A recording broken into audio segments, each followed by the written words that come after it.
Au Cameroun, Paul Biya va prêter serment ce jeudi pour la 8e fois, alors que l'opération Ville morte lancée par Issa Chiroma Bakary, proclamée deuxième à la présidentielle, s'achève aujourd'hui. Nous sommes en direct avec le journaliste et essayiste camerounais Jean-Bruno Tagne. Bonsoir. Déjà pour commencer, Bonsoir. où se trouve Issa Chiroma Bakary? Certains médias disent qu'il est au Nigeria. Pensez-vous que le Nigeria va l'extrader si le gouvernement le demande? Effectivement, certaines sources indiquent que Issa Chiroma serait au Nigeria, dans l'état de l'Adamawa, où il se serait réfugié.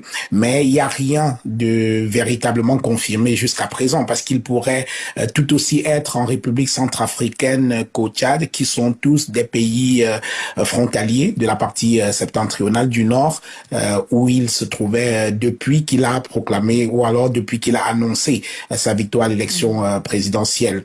Alors, il va être difficile pour lui de continuer à revendiquer sa victoire à partir d'un territoire voisin du Cameroun, ce qui pourrait être considéré comme un casus belli par les autorités de Yaoundé. Donc, et on se rend compte par le passé que chaque fois que les autorités camerounaises ont demandé qu'un Camerounais soit expatrié, soit rapatrié du Nigeria, cela a été fait, on l'a vu avec les leaders sécessionnistes. Donc, est-ce que ça pourrait être le cas pour Issa Chiroma, à moins d'avoir des appuis véritablement solides là où il se trouve? Si jamais il est à l'étranger, ça va être assez difficile. En tout cas, l'appel à la désobéissance civile a été largement suivi dans plusieurs villes, dont celle du nord du pays, de l'ouest et des régions anglophones. Beaucoup moins à Yaoundé. Que traduit selon vous ce niveau d'adhésion des populations ?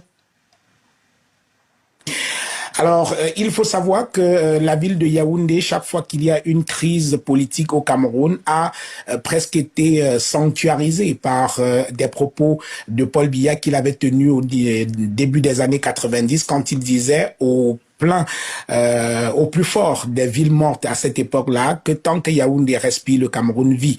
Cela signifie que pour Paul Biya, cela peut se passer, il peut y avoir des villes mortes un peu partout, mais tant que les villes mortes ne prennent pas sur Yaoundé, c'est tant mieux. Alors, ce que cela traduit, le niveau d'adhésion à ces villes mortes, parce qu'on a vu quand même que les villes mortes ont marché dans pas mal de villes du Cameroun, cela traduit le fait que les Camerounais aujourd'hui, beaucoup de Camerounais jusqu'à présent, n'arrivent pas à tourner la page de l'élection présidentielle de 2025, du 12 octobre dernier. Beaucoup estiment que la voix des Camerounais n'a pas été entendue et ils continuent de suivre des mots d'ordre qui sont donnés par Issa Chiroma, qui continue